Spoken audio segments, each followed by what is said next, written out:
suis présentement à la Grande Plaie Bleue, une des plus vastes et rares tourbières du sud du Québec, encore à l'état naturel. C'est un joyau écologique avec une faune et une flore remarquables. J'ai mon amie Annie Lebel qui m'a invitée sur ce lieu fantastique pour nous parler d'un projet. Bonjour Annie. Bonjour Suzanne. Ça va bien? Oui, ça va bien toi? Oui. Mais en quoi consiste le projet dans lequel est impliquée la Fondation de la faune du Québec? En fait, le projet visait à relocaliser un sentier de motoneige qui passait à travers la tourbière. OK. Donc l'objectif du projet, c'était vraiment de déplacer le sentier de motoneige à l'extérieur de la réserve écologique. Donc le sentier va passer plus en périphérie à ce moment-là, puis ça ne va pas nuire aux habitants. Oui, c'est ça. L'objectif, c'est d'éviter de réduire les impacts de la pratique de la motoneige sur le milieu naturel ici. Est-ce que tu peux nous parler davantage, en fait, de quoi ça implique, ce projet-là? Bien, en fait, le projet est financé via le programme d'aide financière aux véhicules hors route. OK. En fait, comment est financé ce programme-là? C'est à chaque fois qu'un propriétaire de VTT ou de motoneige paie ses plaques d'immatriculation, il y a un certain montant qui va pour financer le programme. Et pour le volet 2 du programme, c'est 1 $ à chaque fois là, qui s'en va là, pour financer ce programme-là. Puis le volet 2, ça consiste à quoi exactement? Le volet 2 s'appelle « Protection de la faune et des habitats fauniques ». Ah, on y est. Oui, c'est ça. Donc, c'est vraiment pour financer des projets dont l'objectif, c'est de soit planifier l'aménagement d'un sentier de VHR, faire les aménagements ou encore sensibiliser les utilisateurs pour faire en sorte de diminuer les impacts sur la faune et les habitats. OK, la pression écologique. Oui. OK, c'est bon, ça. Mais je suppose qu'à part la Fondation, bien, il y a sûrement d'autres intervenants, d'autres gens là, qui ont participé à ce projet-là. Bien oui, en fait, nous, on a financé via ce programme-là, mais c'est le club de motoneige Autoneige Ville-Marie qui a réalisé le projet. Puis on pourrait peut-être aller rencontrer Martin Pelletier, qui est président du club de motoneige. Super bonne idée. On va aller rencontrer notre ami Martin. On y va.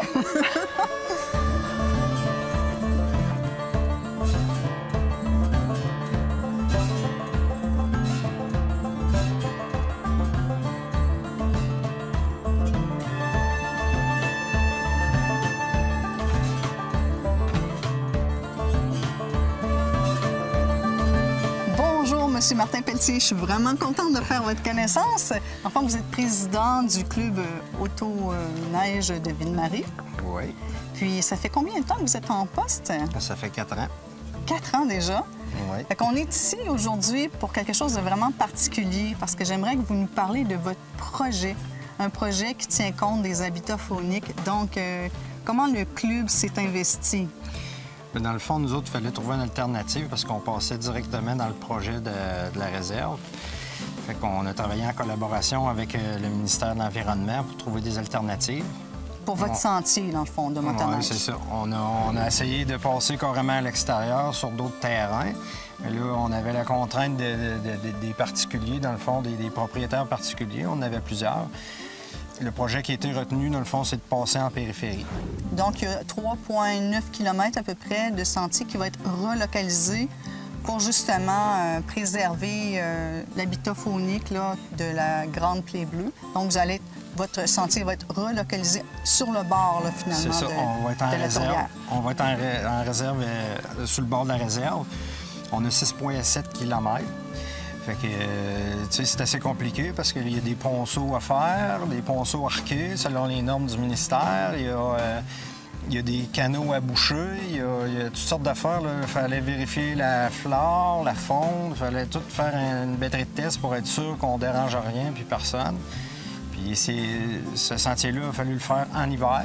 OK. Ça s'est démarré en hiver? Ça s'est démarré en hiver parce que l'été, c'est trop mouilleux. Fait qu'on a fallu faire ça en hiver avec le groupement forestier. Nous autres, on a fait affaire avec le groupement parce que les autres, ils savent où ils s'en vont. Hein? Ils ont la machinerie pour, ils ont les GPS, ils ont tout ça. Fait que tout le sentier, dans le fond, a été marché, rentré sur le GPS. Puis tous les travaux qu'on avait à faire étaient tous marqués sur notre carte. Fait que ça a été facile après ça de réaliser le projet, dans le fond. Mais parlez-moi plus spécifiquement, justement, de ce ponceau en forme d'arc-là. Pourquoi qu'on s'est servi de ce type de ponceau-là? C'est un ponceau qui était fait, dans le fond, pour ne pas briser le lit du ruisseau. Okay. C'est un ponceau arqué. On ne voit pas ça partout, mais ça prenait ce modèle-là pour moins briser l'environnement, dans le fond. Pour qu'il n'y ait pas trop d'impact, là, justement. Ouais, pour minimiser les impacts. C'est pour ça que le projet a été fait en hiver aussi. Parce qu'il ne faut vraiment pas, tu sais, il faut faire le moins de bris possible. Il faut moins altérer la nature le plus possible. Fait qu'en hiver, ben c'est là qui est le plus facile. Là, présentement, où on se situe, à l'arrière, on voit justement l'ancien sentier. Où passait, là... C'est ça. Ça fait 40 ans qu'on passe là. Fait que là, on va l'abandonner pour cette année parce que notre projet y est prêt. OK. Fait qu'on va être bon pour passer là cette année. Fait que vous allez être prêt là, pour votre prochaine saison de motoneige. Oui. Je tiens à vous féliciter de votre implication. Puis si ça peut donner aussi, en fait, le goût à d'autres personnes de s'investir justement dans la préservation des habitats fauniques. Donc, je trouve que c'est très louable comme projet. Puis c'est sûr qu'on a plusieurs partenaires, ça se fait pas tout seul. Hein? Non, c'est ça. Un gros merci à la Fondation de la Faune qui nous a aidés financièrement parce que sans ça, on n'aurait peut-être pas pu le réaliser. On aurait fallu trouver une autre alternative, mais c'est ce qui a été le plus facile et le mieux pour le club pour qu'on puisse rejoindre Chaudière-Appalaches, la porte d'entrée. Fait que, tu sais, Lévis va pouvoir continuer à monter pour la prochaine saison dans Chaudière-Appalaches. Tout le monde a des questions. Qu'est-ce qui va se passer avec le club? Ça va-tu fermer? Ça fermera-tu pas? Ben non, ça va être ouvert. Je peux vous dire que ça va être ouvert puis ça va passer. Il n'y a pas de problème avec ça. Un gros merci. Franchement, on est très contents de votre projet. C'est bon, merci.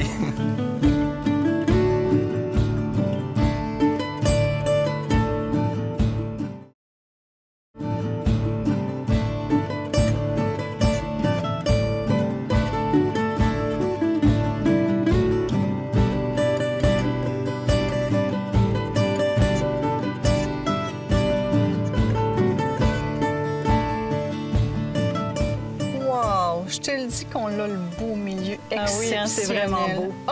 Pour mon cœur de naturaliste, là, ça fait tellement du bien d'être dans un lieu comme ici.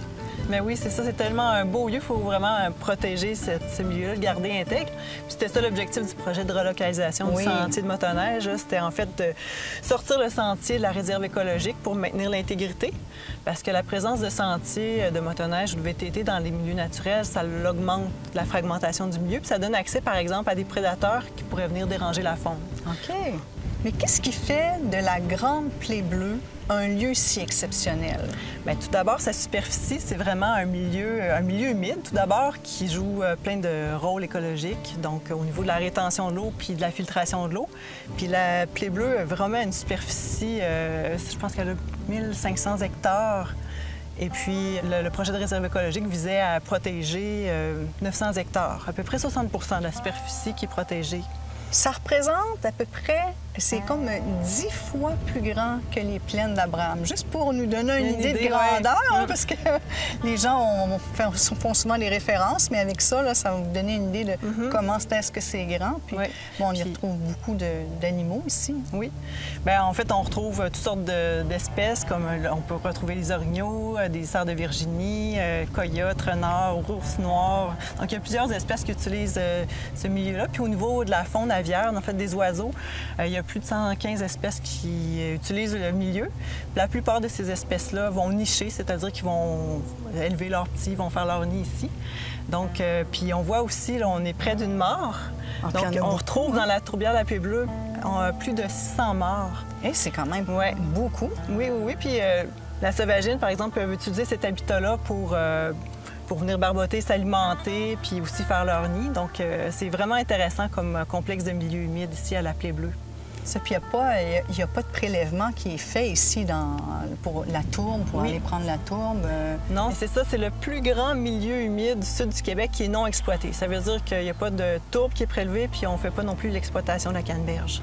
Ici, en fait, ce que j'ai lu avec les inventaires qui ont été faits les années passées, donc on retrouve l'équivalent de 347 espèces animales et plus de 207 espèces floristiques. Puis il y a une chose qui m'a vraiment fascinée, parce qu'ici, quand on fait le tour, on voit le paysage, une fleur qui nous marque plus que tous, c'est la sarracine. Oui, on en a vu beaucoup, hein? Oui, il y en a vraiment, vraiment beaucoup. Puis c'est une plante carnivore. Puis je trouve ça vraiment ingénieux comment la nature est faite, parce que cette plante-là, ce qu'elle fait, c'est que dans son urne, là, elle a comme une partie liquide. Elle va nous noyer les insectes à l'intérieur, puis elle va pouvoir les digérer. Mais il y a d'autres plantes carnivores, comme la Drosera, qu'on va retrouver ici, qui vont utiliser plutôt leur cils foliaire. Puis là, ça va comme engluer d'un sucre qui est très sucré. Puis là, les insectes vont venir se coller après. Puis là, c'est comme ça que la plante va faire en sorte qu'elle va aller chercher son apport azoté, vu que c'est des milieux très peu azotés, des milieux très acides ici. C'est pour ça que les arbres ne sont pas tellement hauts, donc c'est pas comme les grandes forêts matures, là. Donc c'est vraiment un lieu, comme tu dis, très fragile. Très spécial, oui. Ouais. Puis il y a une orchidée aussi qui est rare dans le Québec, qu'on retrouve ici, la Listeria australia. Donc, c'est vraiment c'est digne de mention parce que c'est l'endroit dans tous les milieux humides où on la retrouve en plus grande quantité, c'est ici à la Grande Plaie Bleue. Donc, ça fait un lieu exceptionnel de ce côté-là. Puis, ce qui est intéressant, c'est que les gens aussi peuvent venir visiter la Grande Plaie Bleue naturellement, accompagnés de naturalistes. Oui. Ils doivent réserver. Oui. Bien, si je peux faire juste un petit historique, là, il y a la Société de conservation et de mise en valeur de la Plaie Bleue qui s'est impliquée depuis plusieurs années pour justement documenter, savoir quelles espèces sont présentes dans la tourbière. Puis depuis 2007, le ministère de l'Environnement a commencé à négocier avec les propriétaires privés parce qu'ici, c'était des terrains privés. Okay. Donc, ils ont acheté les terrains en vue de créer la réserve écologique. Puis la Société de conservation de la Plaie Bleue organise des visites guidées. Donc, parce qu'ici, on est dans une réserve écologique, il n'y a pas n'importe quelle activité qui peut se faire. C'est des activités de recherche et d'éducation. OK. Donc, eux offrent des visites guidées. On peut venir ici avec un guide naturaliste. Donc, il faut appeler, réserver et venir visiter avec le guide. Bon, on va mettre l'information à l'écran pour que les gens puissent en prendre connaissance. Oui. Bien, Annie, moi, je tiens à te remercier particulièrement de ta présence aujourd'hui, puis aussi en ton nom, puis au nom de la Fondation de la Faune du Québec, pour le merveilleux travail que vous accomplissez d'année en année. Donc, grâce à vous, grâce aux gens aussi qui ont des projets, des idées pour justement prendre soin de notre héritage culturel, notre patrimoine naturel. Donc, c'est vraiment un grand plaisir de t'avoir à nouveau. Merci, Annie. La Fondation de la Faune du Québec est fière de vous avoir présenté cet aménagement faunique.